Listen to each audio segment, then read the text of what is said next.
David Bohm Seminar Series 2, Friday evening, December 1st, 1989, Oak Grove School, Ojai, California.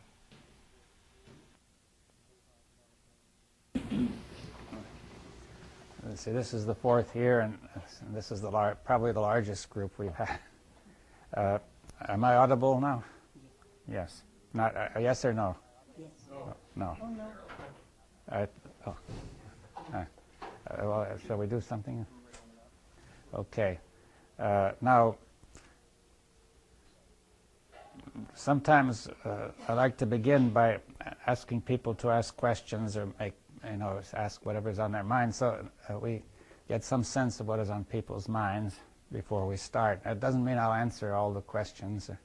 Well, I'll keep them in mind, you see, but the purpose is not necessarily to get an answer, but just for communication, mainly, and also I may answer some of them.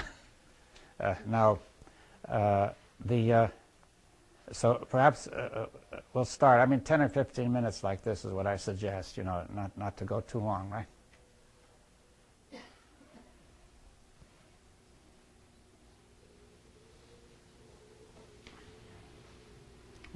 Yes. Is there a difference between the brain and the mind?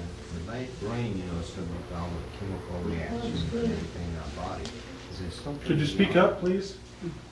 Oh, is there a difference between the brain and the mind? The brain, is subject to all our chemical reactions and everything. Is there something other than that? Yes. Is there a difference between the brain and the mind? A very difficult question. Some people believe the brain is all there is, and others say there's something beyond a mind which might not even be individual. And perhaps we will get to that, you see, but it's interesting that there are people here who want to know about it. Fitting into that perhaps might be a rather vague question that I have about indicative thought and how that arises. Indicative thought, now what is that? I mean, what do you... Well, many years ago, I remember a talk that you gave about reflective thought and indicative thought. And indicative thought generally points out what not to do more than what to do. It indicates. Yes, there is thought which reflects on things and thought which might point out, thought which might do other things. I will discuss some of the general nature of thought during this seminar, also what I call participatory thought, and some other things which we'll get to, right? Do you have a purpose for this seminar? Do you have a goal? Well, and I wouldn't say I have a definite goal. No, I think we would like to discuss some notions about thought, really. And in general, as the years have gone on, we've got more material than can be discussed in one seminar anyway. There has to be some selection. And I would like to communicate so we could not merely discuss, but have what I call at least the spirit of a dialogue. A dialogue being something where people participate and share, right? And where they will listen without trying to come to a conclusion. We will listen to each other and to everything. And perhaps by seeing the meaning of it all, truth will emerge unannounced, you see, rather than saying we're going to try to arrive at truth as our goal, right? So there's a kind of vague purpose in my mind, but it's not all that well defined, right?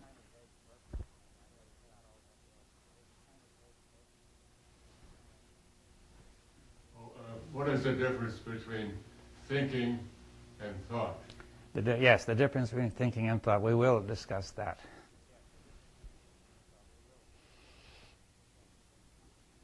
What are the obstacles to dialogue?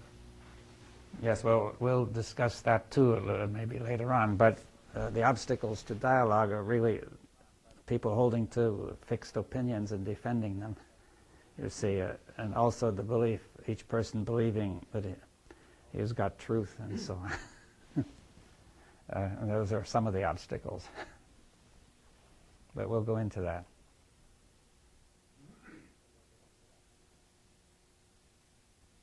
Would you say the consciousness is a thing? Is consciousness a thing? Huh? Well, I'd say no. No, but that would be an interesting question. You see, what does the word thing mean? Well, versus a process. Yes, or even is consciousness a process? That's not certain either, right? Right. See, what is consciousness? That's your question, really. What is to be meant by consciousness? People approach it as if it's a thing, and if it's not a thing, then that approach would be incorrect. Yeah. See, is there such a thing as consciousness? Some people want to say there isn't, right? For different reasons.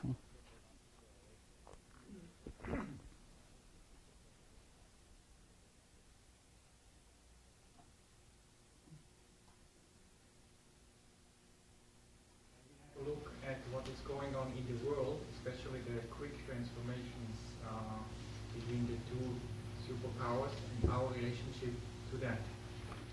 Yes, what's going on in the world? Well, we'll discuss that too. I mean, I'm not sure how much attention we can say about this transformation and the superpowers right now, but we will, several questions we want to go into.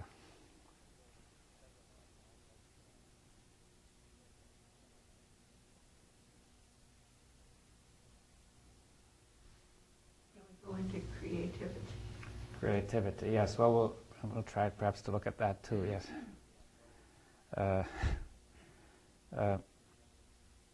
Now we're getting at least some idea of the interests of people here, you see. So I think this is part of dialogue for people to realize what's on each other's minds, right? Without coming to any conclusions or, judgments or anything. Questions that have been asked are really indicative of what people actually are thinking. I don't know. I mean, it does indicate what's on their mind, at least it's enough on their mind to ask a question. Right? I just meant in terms of, in such a large group, to really say what's on a person's mind, if it involves some uncertainty, some question that they're not sure of, they may be less inclined to open it. Oh, yeah. Yes, I mean, many people may not be so sure of what's on their mind and they don't want to talk about it, right? Well, at least those who are more sure then will tell me. Could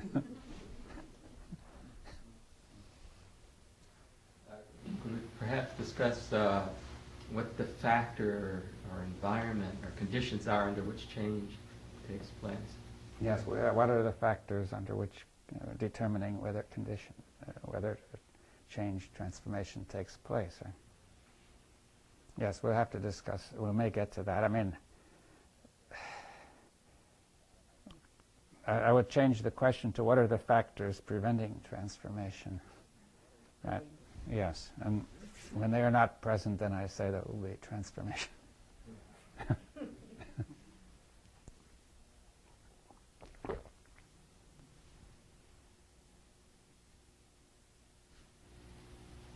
Before the weekend is over, I'd like to say something about, I'm interested in Gregory Bateson's work in communication, and he took Russell's work in the theory of logical types, and he decided that there was, Russell decided that there was an order of orders, and that paradoxes were a confusion of logical type, and Bateson took that and worked with it.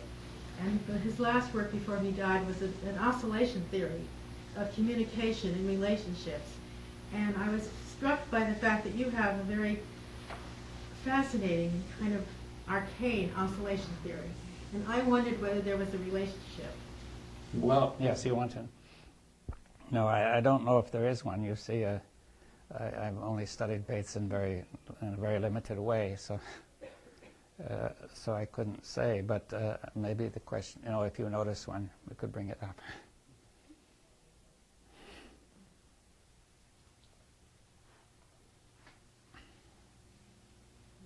I mean, what do you mean by arcane? Do you mean hidden or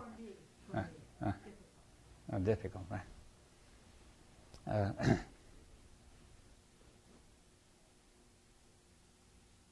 Anybody else?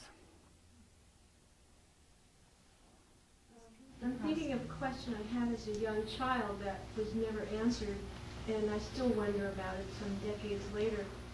Is there a difference in the way individuals experience thought, their own internal process? Do some people think in words, and some people think in pictures, and some people have imagination and others have none? Does it differ from individual to individual? Does that have something to do with why people behave so differently? Is there a difference in the way people think? Well, yes, well, we could perhaps come to that. Perhaps fundamentally not, but there may be a difference in what people emphasize in their thinking. Some are more on one side, some are more on the other. I don't think there's an absolute difference, but some people would think more in pictures and some more in some other way. But perhaps, no, that may come up later. Theoretically. Is truth a process or is truth a fact? Yes, well, we'll have to discuss the nature of truth. You see, I don't think we can really say that right now. It will come up, right?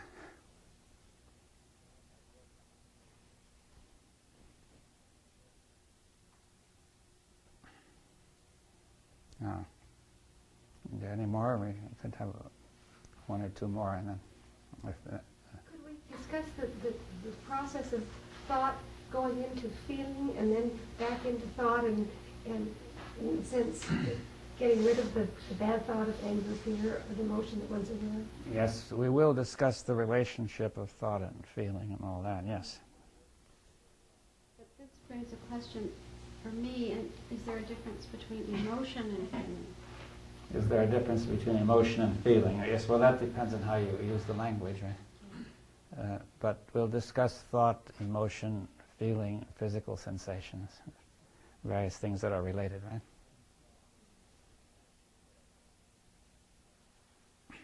Well, it's sort of already getting an outline of what we're going to do, right?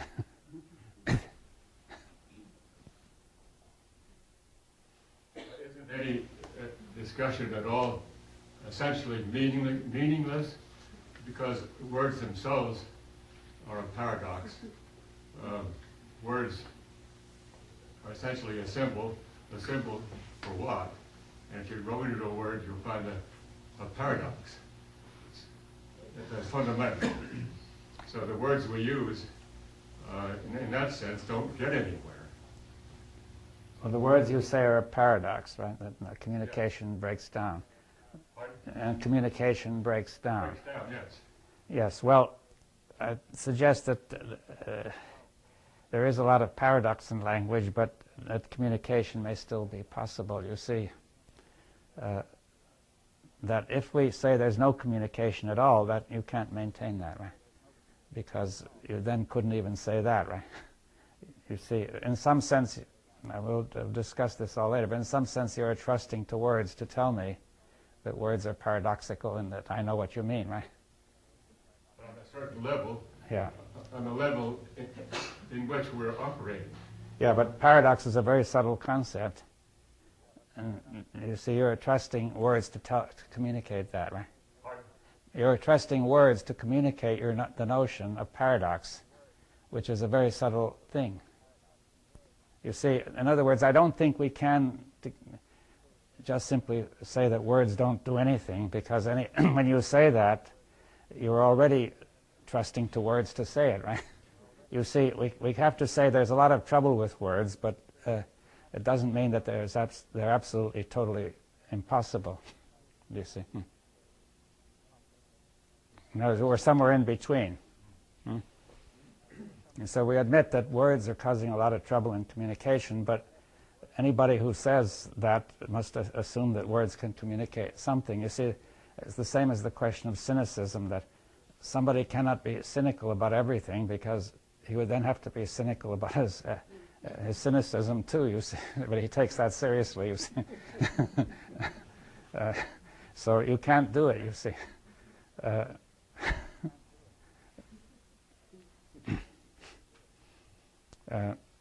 Right, well, I think there's room for just one more question. I was wondering if you have thought about any difference or uniqueness in masculine and feminine thinking processes. Yes, is there a difference of masculine and feminine thinking processes? Well, there surely is some difference, but the question is how fundamental is it, you see. I don't know, it may, if you like, you could bring it up sometime, you see. Now,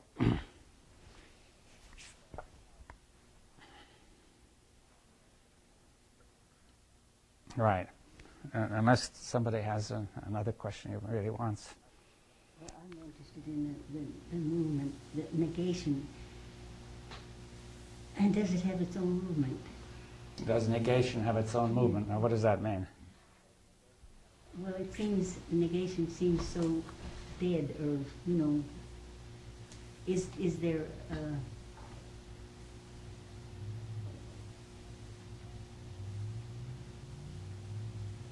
I mean, does it have a movement? Is there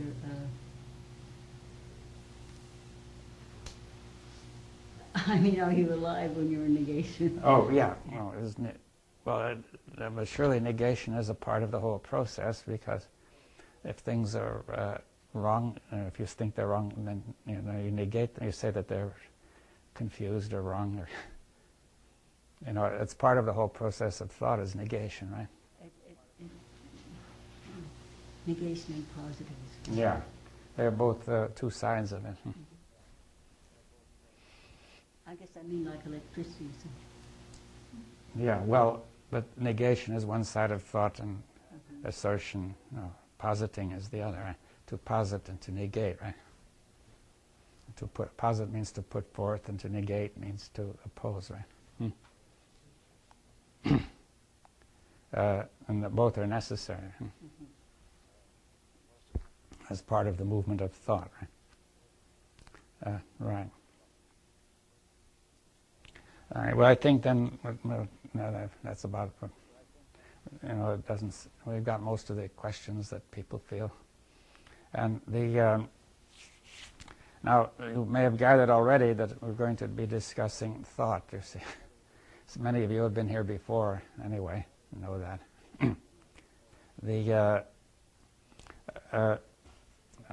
I'm suggesting that thought is behind the major ills and difficulties of the human species.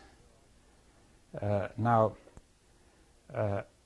this may seem strange if you've never heard it before, because thought is considered to be, by many, the highest achievement of the human species. And I'm not trying to say it has no value. It is a very important achievement, but at the same time, it is a tremendously dangerous thing, as it's a double-edged sword, right? Now,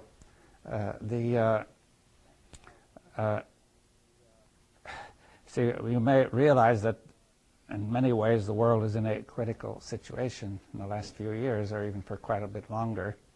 The nuclear problem seems to have receded to some extent, but somebody remarked there are great changes going on in Eastern Europe, with certain dangers. But there, over the past several thousand years, there have been tremendous amount of chaos. You see, of wars and slavery and oppression and economic disorder and all sorts of things. And it seems to have led to something new now, that we are now in danger of destroying the whole planet. We have been for quite a while, just by ordinary everyday activities of life. Right? These are more dangerous than the nuclear bombs and all the other stuff, because they are using up everything. They're destroying forests and agricultural land and jungle and changing the climate. And I don't want to detail it all. You must have read it. That very severe changes could take place. Everybody agrees on that. The only question is when, right? Some experts say 50 years. Some say it'll be longer. Some think it's 100 or 200. But if we don't change this, it's fairly certain that a real disaster will occur of magnitude we can hardly imagine. No, there isn't a lot of time now. And you can say, well, you have all these ecological problems. What shall we do? Shall we save the whales? Shall we save the jungle? Shall we fight to do this, this, and this? All that's all right, but it's only slowing it down, right? The question is, the ecology is no problem, really. It got along for many millions of years, and until we came along. See, we are the problem, right? Why are we the problem? See, what's the source of it? I say the source of it is in the way we think, right? It is our thinking that has led us to believe that we could just exploit the earth indefinitely. As we believe we can have wars indefinitely and we can do all sorts of things indefinitely that we're used to doing, right? And now, this is all a certain way of thinking. Now, the first characteristic of this way of thinking is just fragmentation, you see, which means breaking things up or smashing things up. It doesn't mean dividing things. You see, you can divide between the sheep and the goats or anything like that, you know, useful plants and dangerous plants, and this is quite all right. But if we divide between things that are united, then we say we try to smash them, right, so they agree with our division, right? See, between nations, I say we have actually a tight connection. It's not a loose connection. Everybody depends on everybody else economically. The ecology is all one. Yet every nation says it's sovereign, which means it can do exactly what it likes. Nobody can tell it what to do, right? That's been a principle for a long, long time. And people find it hard to change. You see, the Brazilians are cutting down their jungle, some of them, but they object to our talking about it because they say you northerners who are prosperous are producing a lot more carbon dioxide than us. Why do you tell us what to do with our jungles, which anyway is ours? And we would probably answer back, who are you to tell us what to do with our industries, you see? See, but as long as we're pretending we're all separate, right? And we can all do what we like, but you see, it can't be done. Huh? Now, but that pretense that we're separate is a way of thinking. You see, nations were invented by thought, right? There was a time every nation was invented by somebody thinking. We've got a nation. We've got a lot of nations now that didn't exist 100 years ago, when just people declared we exist and that's it, right? Then you say everything must be sacrificed for that nation. And we must destroy the world for that nation, and so on, you see. So we also have fragmentation all around, and between religions, say between families, between ideologies, between different professions. They say that everything is broken up. Everything which is really united is in our thought all broken up. So we have a fictitious way of thinking. And if we think in a fictitious way, we are going to get in trouble. So the question is, why do we have this? See, this fictitious way of thinking breaks things up wrongly and it unites them wrongly. It says nations are united. You see, they're all one, but they're not. Inside each nation is tremendous division. You can see it obviously. So they pretend there's unity where there is none, and they pretend there's division where there is none, you see. And everybody sees it that way. So the question is, why are we doing it? Because of our thinking, right? We're used to thinking that way. We've been thinking that way for ages, and it seems people now defend that way of thinking. See, if you tried to really question it, people would get annoyed, right? They would finally say you're making trouble if you kept it up, right? And so on and so on. The fact is that they're making trouble, right? They're getting ready to destroy the whole planet, not merely the human race, but everything else, in order to go on with their habits of thought and all the other things that have got used to, right? Now, as long as we have this division, it's going to be extremely hard to make the extraordinary change that is going to be needed to meet this ecological problem. We have got to change everything unimaginably radically. I don't want to go into all that, but for just one example, we have to stop growth, economic growth. Right? Now, we have to stop population growth. So, how are we going to do it, you see? Now, there's thought that's causing the trouble, right? It's the collective thought of the human race. It's not just an individual. It's passed on, you see. Now, the point is, we get in trouble when you say thought is doing all this. People won't believe it because they say thought is nothing. You see, it's just reflecting on reality, telling you the way things are, and then you decide what to do, right? That's the common view, right? But of course, if you present reality in a certain way, this is going to influence what you're going to do, right? You see, the FBI used to say, we merely present information, It's up to the whoever it is to use it, right? But merely putting information in a certain form has a powerful effect, right? So if we put it in the form that nations are all different and independent, we are going to behave accordingly. You see, information is not just sitting there, it's very powerful. And thought in general is very powerful. It has produced everything. You see, it's produced this building, it's produced cities, it's produced farmland, it's produced industry, it's produced governments, it's produced religions, it's produced schools, it's produced technology and science. It's produced almost everything you see. It's almost impossible now to find a part of the world that was not influenced by thought. And there's hardly a part so wild, right? But thought doesn't want to acknowledge this. The whole process of thought, whatever it is set up to say, I'm not doing it. You see, I didn't do it, right? Right? It's just there. And there it is, a problem, the ecological problem, right? And I've got to think about it some more. Right? So I'll think about it saying, well, we've got to stop cutting down those trees. We've got to stop killing the whales and whatever. So we've got to stop producing all that carbon dioxide. We've got to do all sorts of things. And the thought also says we have got to have more fuel. We've got to have a higher standard of living, but we've got to produce more industry. And says we cannot possibly get rid of growth, right? So it's impossible. You see, so the question is, it's got to stop sometime. You see, if it grows 2.5% per year, it will grow 10 times in 100 years, 10,000 million times in 1,000 years. So it'll really crush everything. Sometime it's got to stop. You see, so nobody has ever thought about that, right? A few, right? You see, now. So thought says we've got to grow, and thought says we've got to get rid of the consequences of growth, you see. We've got, it's incoherent, you see. It says we've got to grow without these consequences. Now, some improvements of technology could help that, but in the end, you see, you can't win. You see, if it's going to grow in 1,000 years, you cannot imagine any technology which will overcome 10,000 million times. See, or 100 years even is impossible. So we might grow for a while, but we can't just keep on growing, you see. Now, so thought is constantly producing consequences and saying, I didn't do it, and says, I've got to overcome the consequences. So that's incoherent, right?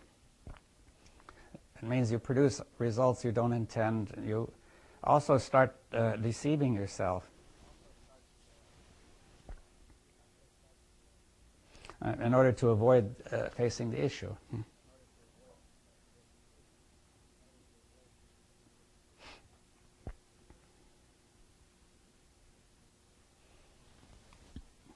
Okay, so that's the second point. Now, the third point is that we have produced so many things, thought has produced so many things of all kinds that would be very hard to change. We say all these industrial arrangements, all this trade, right? Our cities, our electricity, it's all there. You see, we can't change it, right? So we've got to go on with it.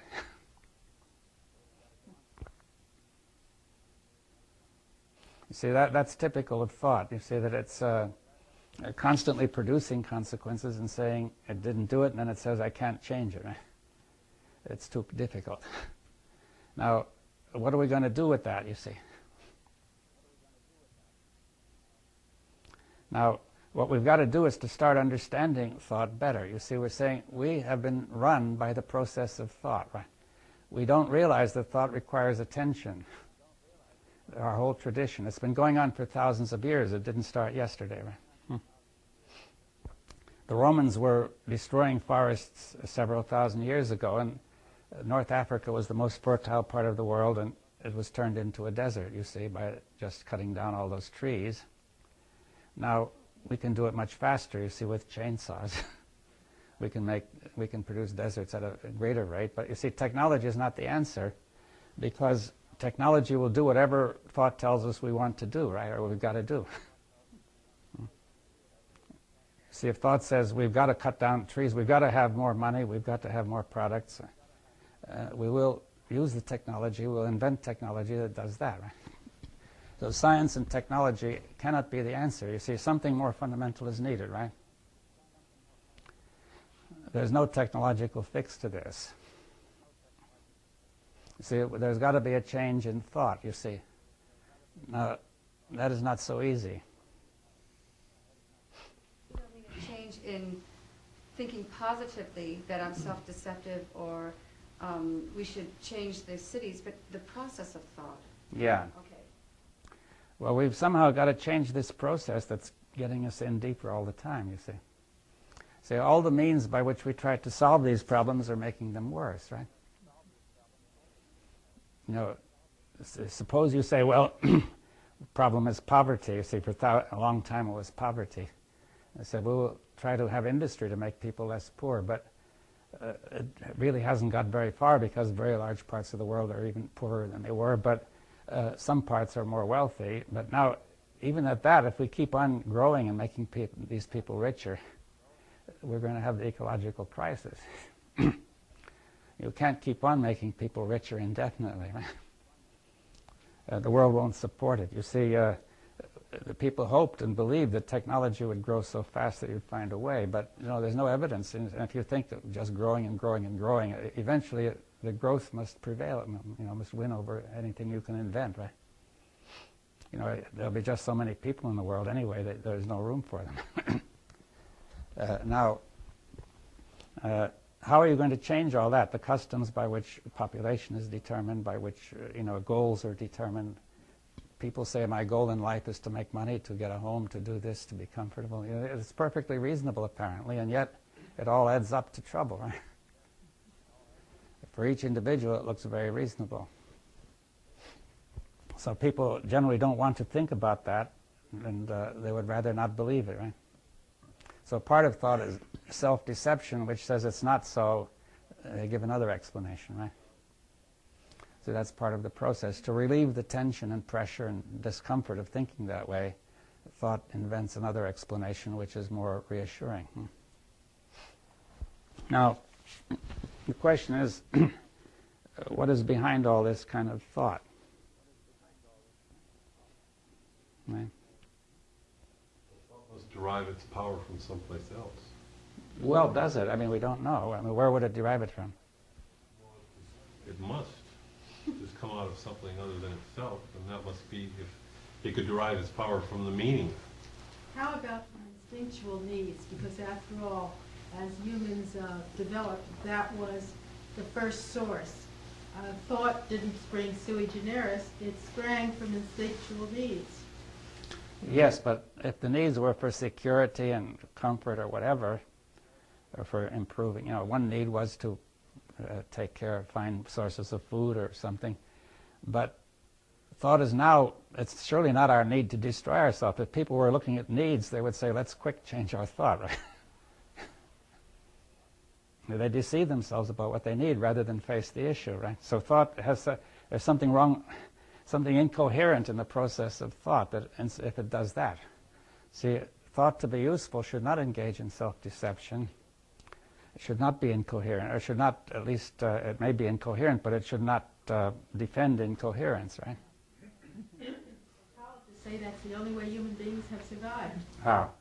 By defending incoherence, by defending against realization of rationality. Maybe, but I think that they're not going to survive very much longer that way. At least, therefore, either we say the human race is very badly designed and will disappear, or we say there's a mistake in thought that can be changed. Right now, some people say the human race is a bad job. Let's give it up. You see that's like people like Earth First say. Well, the main thing is to see that some of nature is preserved so that something new can take our place. Right? It's a very depressing point of view. But anyway, it's not even certain that it will work, you see, because if we go down, we'll probably create such chaos as to bring everything down, you see. So the best way to preserve nature is to solve our problems. Self-deception, you're talking about something that's in the essential nature of thought or something that's learned? That's my question. You see, first let's look at the question, right? See, in a dialogue, we sort of have to weigh the question a little, right? You know, ponder it a little and see it, feel it out, right? Now, one view is that something is wrong with the human race. That's pretty hopeless, right? Well, Doesn't leave much room. you know, you might hope that technology will develop so as to fix it for a while. What about the division, though, that's occurred in humans, where some humans see this problem and have addressed it for centuries even, the problems that are dividing us and causing these factions, and then others come out and say, no, you can't talk. Squash.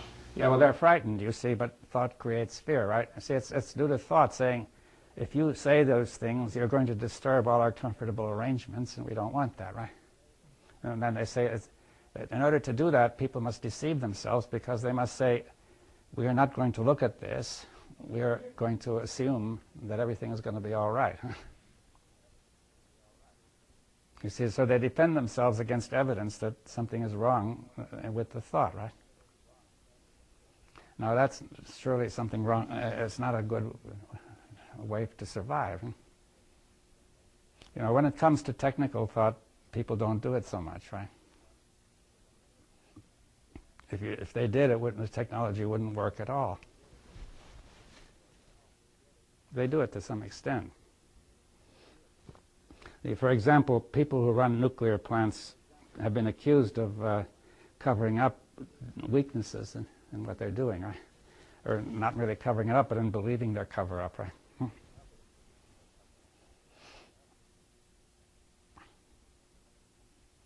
Part of thought, though, is to make the choice. And how do you choose rather than deceiving? Mm-hmm. Yes, well, how will you make a choice, you see, if you're not clear?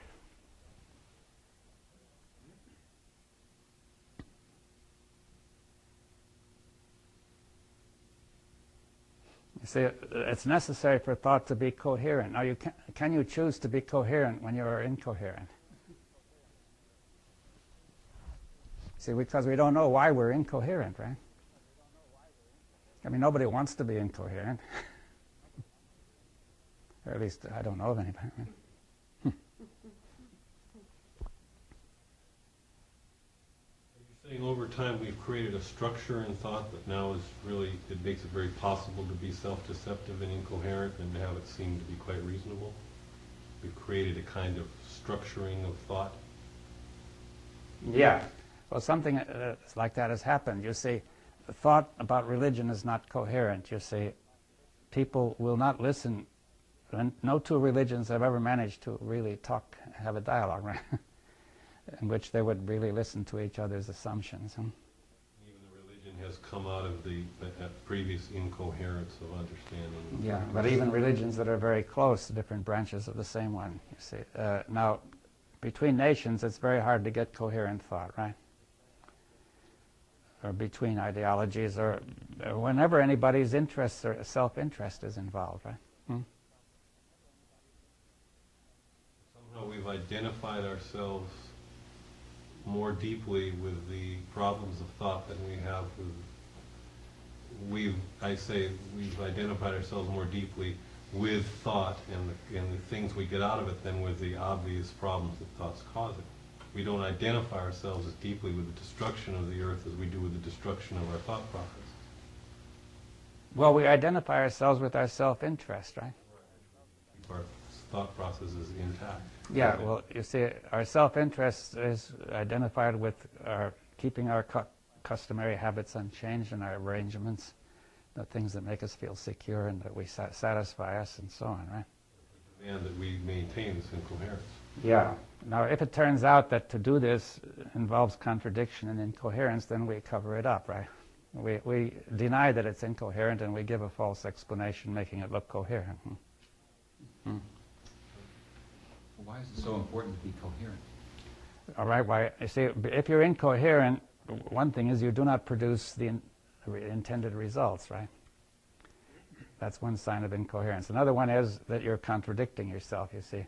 Or a third is you're deceiving yourself. Now, that sort of thought, which we say, what is the point of that thought? We'd be better off without it.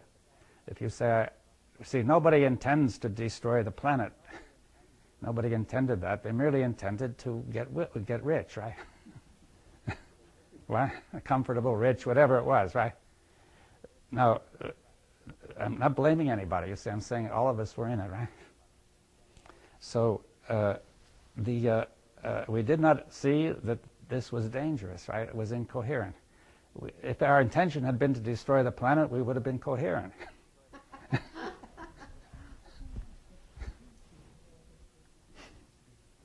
Isn't part of the problem that we're so accustomed to being led that we don't know how to start on our own afresh with leading ourselves in the right direction? Yeah, but no, who's leading whom, you see?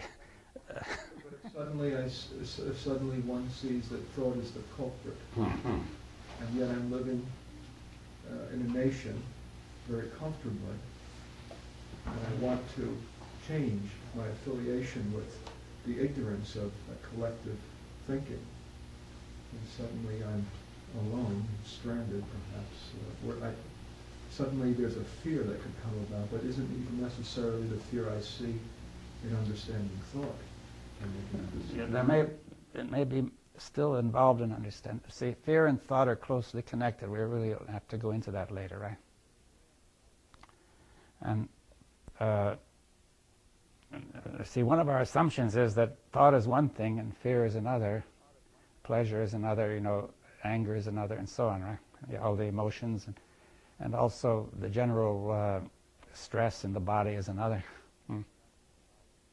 The tensions and stresses, and what's going on in society is something else again, right? See, that's fragmentation. Now, thought traditionally over thousands of years has conditioned us to believe in that, right? Now, therefore, if you see fear, you say, well, that's not thought, right? But I suggest it may still be thought. It seems that we have to have some faith that there's enough time for us left to do this change in our thinking, and it seems that maybe we're just, when you mentioned Earth First, it seems like their idea is that, or I would translate it to be like that thought is making us think that we're so important above all the other species that they're, that we'll be trying to solve these problems, that there won't be enough time and everything will be gone, us and everything else. Yeah, well, we don't know about that. You see, some people estimate it's a short time and some longer, but you see, we don't know, right? Yeah, I guess what I'm asking is, I wonder if thought is making us just think that we're just the most important species. Yes, it's doing that too, yes. But in some sense we are, because we're able to destroy the whole thing. At least we're the key to it, right? Not in one sense we may not be, but in another sense we're the ones on which it all hinges, right? If we don't do it right, the whole thing may come down. Now, It's kind of like a short-term view, isn't it? What? Well, the whole thing may come down. Well, no, it may revive again later, clearly. The Earth's been around for 4 billion Yeah. years. It will come back probably, and very probably, right? In some other way. The question that's coming up for me is how can we think ourselves how can we use thought to get ourselves out of thought? But we may have to still. You see, we're not trying to say that thought is entirely vicious or wrong, or thought is a mixture. It's in between. It's doing all these wrong things, and it's also capable of all sorts of other things. We may need something more than thought as well, but we may have to also have clear thought, right? About thought. That's one of the things we're coming to. You see, we're thinking about all sorts of things, but we have never said that it's very important to think clearly about thought. This may be the first step. Isn't thought the product of memory? And isn't memory the result of millions of years of conditioning, like a program in a computer? So I always thought on that basis able to do anything but mix the furniture around, just change the elements of the memory. Yes, you can raise that question. It's an interesting one, you see, but you see, we're in danger of painting ourselves into a corner by saying thought is all bad, right? You see, if you say thought is all bad, then we need something beside thought, right? But then how are you going to get it? You see, thought will never give it to you, and you will hope for a miracle, right? Is there anything else but this conditioning? Isn't it? But suppose I say there is, that's still thought. You see, I can say anything, right? I can say there's a great, glorious thing which we can all, which will solve all our problems. Right? Yeah. But it's still thought. So we have got to do something else. You see. Isn't, you know, the only real problem in thought, the notion within thought that there's somebody who's thinking? Well, that is so, but that's quite hard to get at because it seems so obvious that there is. You see, I hope we can get to that. You see, but we raised the question that thought is memory, right? Now, you see, that's an interesting point, you see, which may be a clue. That I want to distinguish between thinking and thought. Now, thinking is an active process, I say, which is actually going on. The word ing at the end, the syllable ing suggests something active. And thought is the past. So when you say, when we have been thinking, we then suppose it all vanishes. And, you know, as thinking tells you what's right, you know, what the way things really are, and then you decide what to do, and you do it, and then it's all gone. But in fact, I say thinking becomes thought, right? It goes on to a program. What you have been thinking, especially the conclusions and the assumptions, the general things like that, go on to a program. You see, if you've been thinking that people of that category are bad, it becomes a program, and you see them as bad, you'll respond immediately, right? If you tell your children that, that's the way they're going to behave automatically, right? It's the memory springs into action like a program. You don't have time to see it happening, and you think that's just the reality and the truth. Now, we need that because if you're going to drive a car, you have to do a lot of thought enters in. You learn all sorts of things that you ought to be doing. It becomes part of your program, right? So that you can respond immediately rather than have to think. You see, if you took time to think the response, it would be too late. So you need this possibility of making thought a program, in all sorts of ways, right? Yet it's dangerous because this program, when you don't notice it, can spring into action and tell you these people are bad. I must kill such and such a person. Under such conditions, I must kill. Under such conditions, I must do this. I must do that. You know, I'm this sort of person. They're that sort of person. We'll never meet, and so on. You see, thought can tell you all that like a program, so that you see it that way. Is that clear? It affects your perception. It affects your whole attitude. It affects your adrenaline. You see, if for example, you're in a dark place and people have said there's assailants in this neighborhood, and you see a shadow, your thought immediately makes you jump, right? The fact that you know there is, if you didn't think there were any assailants, you would say nothing, right? So, or if you look again and see it's a shadow, it's all gone, you see. So thought, which is programmed from what people have said and what you've thought, what you've been thinking, acts immediately. It acts immediately in millions of ways. And this has been going on collectively as well as individually for ages, you see, and it's building up, as you have remarked. It makes robots out of all of this. It tends to make, it makes us at least have a lot of robotic characteristics, right? And we may not be a... It's almost total, isn't it? Well, if we say it, we have to be careful. If we don't know that it's true, we be careful not to say it, because that thought itself will make a robot out of us, do you see? That thought, a robot, you see, that thought will say we are nothing but robots, and then we will be robots, right? You see, you have to watch out that the very thought we are using in this minute is very crucial. It may be the thought that's doing the whole thing, right? All words are a limitation in a sense. So. Well, but once again, if you say all words, we just better keep silent. You see, and then when we keep silent, we don't solve the problem either. You see, that's a way of using language which makes trouble. You see, the word all must be used very carefully because it is one of the most powerful programming words there is. Like all, you know, I don't know, you see, they're all of those people are that way, you know. It's forever, you'll be that way forever, you see, and so on. That has a tremendously powerful programming effect, right? So that means we must watch this language and say, generally speaking, there are times when we should use the word all, but we have to be careful, right? It can be a very powerful programming word. You see, so we have this thought, and we're saying the thought acts like a program. You have thinking and thought, right? Thinking is a bit more active because when you're thinking, you can detect incoherence sometimes, right? You can detect there's something wrong with what I'm thinking.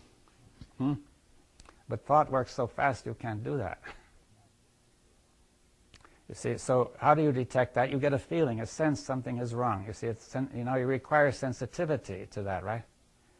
Now that sensitivity is crucial, and we won't have time for this evening, but I think society systematically destroys it in order to avoid being upset, right? It would rather have people not noticing incoherence because then you don't upset the apple cart too much. You see, so therefore we have learned to sort of cover that up. Now, but let's say we have this sensitivity which is very subtle, which can show us incoherence in our thought. To be